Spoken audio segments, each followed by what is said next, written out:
Hello friends, welcome back to my channel. ಇವತ್ತು Sunday special ಆಗಿ macaroni pasta ಮಾಡ್ತಾ ಇದ್ದೀನಿ.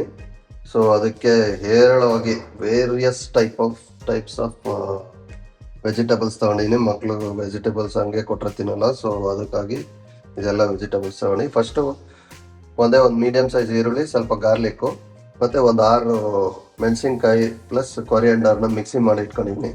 ಅದು ಬೇಕಾದರೆ ನೀವು ಸ್ಕಿಪ್ ಮಾಡ್ಬೋದು, ನಂಗೆ ಖಾರ ಇರಲಿ ಅಂತ ಆ ಥರ ಮಾಡ್ಕೊಂಡಿದ್ದೀನಿ.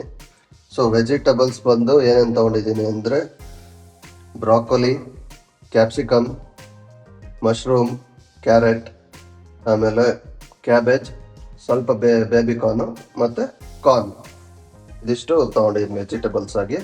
ಸೊ ಬನ್ನಿ, ಈಗ ಮೊದಲನೇದಾಗಿ ಪಾಸ್ತಾ ಮ್ಯಾಕರೋನಿ ಎಲ್ಬೋನ 500 ಗ್ರಾಮ್ಸು ಬಾಯ್ಲ್ ಮಾಡ್ಕೊತಾ ಇದ್ದೀನಿ. 500 ಗ್ರಾಮ್ಸ್ ತೊಗೊಂಡಿನಿ. ಒಂದು 8 to 10 ಮಿನಿಟ್ಸ್ ಮೀಡಿಯಂ ಫ್ಲೇಮಲ್ಲಿ ಅದನ್ನು ಬಾಯ್ಲ್ ಮಾಡ್ಕೊಳ್ತೀನಿ. ಮಧ್ಯ ಸ್ಟಿರ್ ಮಾಡ್ತಾ ಇರೋದ, ಇಲ್ಲಿದ್ರೆ ತಲೆ ಕಂಟ್ಕೊಂಡು 10 ಮಿನಿಟ್ಸ್ ಆದಮೇಲೆ ಈ ಥರ ಆಗಿದೆ. ಜಾಸ್ತಿ ನೀರೇನಿಲ್ಲ, ಎಕ್ಸಸ್ ನೀರಿದ್ರೆ ಡ್ರೈನ್ ಮಾಡ್ಕೊಬೋದು. ಈಗ ಇದನ್ನು ಎತ್ತಿಟ್ಬಿಟ್ಟು ಇವಾಗ ಪಾಸ್ತಾನ ರೆಡಿ ಮಾಡಿ ಇಟ್ಕೊಂಡಾದ್ಮೇಲೆ 10 ಮಿನಿಟ್ಸ್ ಬೇಯಿಸ್ಕೊಂಡು ರೆಡಿ ಆದಮೇಲೆ ಇವಾಗ ಸ್ವಲ್ಪ ಒಂದು ಬಾಣಲೆಗೆ ಸ್ವಲ್ಪ ಎಣ್ಣೆ ಹಾಕೊತಾ ಇದ್ದೀನಿ. ಮೊದಲನೇದಾಗಿ ಆನಿಯನ್ನು ಮತ್ತು ಗಾರ್ಲಿಕ್ ಹಾಕೊತಾ ಇದ್ದೀನಿ. ಅದ್ರ ಜೊತೆಗೆ ಈ ಪೇಸ್ಟ್ ಹಾಕೊತಾ ಇದ್ದೀನಿ.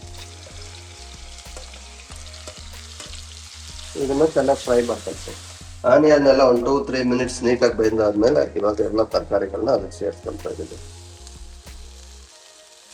ಇವಾಗ ಇದನ್ನೆಲ್ಲ ಚೆನ್ನಾಗಿ ಫ್ರೈ ಮಾಡ್ಕೊಳ್ತಾ ಇದ್ದೀನಿ. ನೋಡಿ ಚೆನ್ನಾಗಿ ಯಾವ ಥರ ಎಲ್ಲ ಎಕ್ಸಾಟಿಕ್ ವೆಜಿಟೇಬಲ್ಸ್ ಹಾಕಿದ್ದೀನಿ.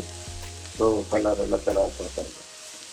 ಇದನ್ನು ಮೀಡಿಯಂ ಫ್ಲೇಮಲ್ಲಿ ನೀಟಾಗಿ ಫ್ರೈ ಆಗೋ ಥರ ಒಂದು 2-3 ನಿಮಿಷ ಫ್ರೈ ಮಾಡ್ಕೊಳ್ಳೋದು. ಇದಕ್ಕೆ ಒಂದು ಸ್ಪೂನ್ ಉಪ್ಪು ಸೇರ್ಕೊಳ್ತಾ ಇದ್ದೀನಿ. ಒಂದು 3-4 ಮಿನಿಟ್ಸ್ ಆದಮೇಲೆ ಇದೆಲ್ಲ ಚೆನ್ನಾಗಿ ಫ್ರೈ ಆಗಿದೆ, ನೋಡಿ ಕೆಳಗೆ ಇಳ್ಕೊಂಡಿದೆ. ಸೊ ಇವಾಗ ಸಾಸ್ಗಳನ್ನ ಆ್ಯಡ್ ಮಾಡೋ ಟೈಮು, ಎಲ್ಲ ಸಾಸ್ಗಳನ್ನ ಆ್ಯಡ್ ಮಾಡೋದು. ಬನ್ನಿ, ಮೊದಲನೇದಾಗಿ ಸಾಯ್ ಸಾಸ್ ಹಾಕ್ತಾ ಇದ್ದೀನಿ.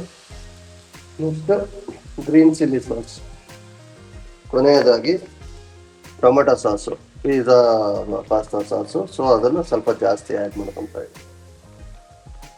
ಇವಾಗ ಇದನ್ನೆಲ್ಲ ಚೆನ್ನಾಗಿ ಮಿಕ್ಸ್ ಮಾಡ್ಕೊಂಡು, ಸಾಸ್ ಎಲ್ಲ ಚೆನ್ನಾಗಿ ಇಟ್ಕೊಂಡಿದೆ, ಕುದಿನೂ ಬರ್ತಾ ಇದೆ. ಸೊ ಇವಾಗ ಆವಾಗಲೇ 10 ನಿಮಿಷ ಬೇಯಿಸಿ ಇಟ್ಕೊಂಡಿದ್ವಲ್ಲ ಮ್ಯಾಕರೋನಿ ಪಾಸ್ತಾ, ಅದನ್ನು ಆ್ಯಡ್ ಮಾಡ್ತೀನಿ. ಇವಾಗ ಇದನ್ನು ಚೆನ್ನಾಗಿ ಮಿಕ್ಸ್ ಮಾಡ್ಕೊಳೋದು. ಚೆನ್ನಾಗಿ ಮಿಕ್ಸ್ ಆದಮೇಲೆ ಮೇಲ್ಗಡೆ ಕೊರಿಯಾಂಡರ್ನ ಆ್ಯಡ್ ಮಾಡೋದು. ನೋಡಿ, ಪಾಸ್ತಾ ರೆಡಿ ಆಗಿದೆ. ಇದನ್ನು ನೀಟಾಗಿ ಬೌಲಲ್ಲಿ ಸರ್ವ್ ಮಾಡೋದು. ಇದೇ ಥರ ವಿಡಿಯೋಗಳಿಗಾಗಿ ನನ್ನ ಚಾನಲ್ನ ಫಾಲೋ ಮಾಡಿ. Thank you.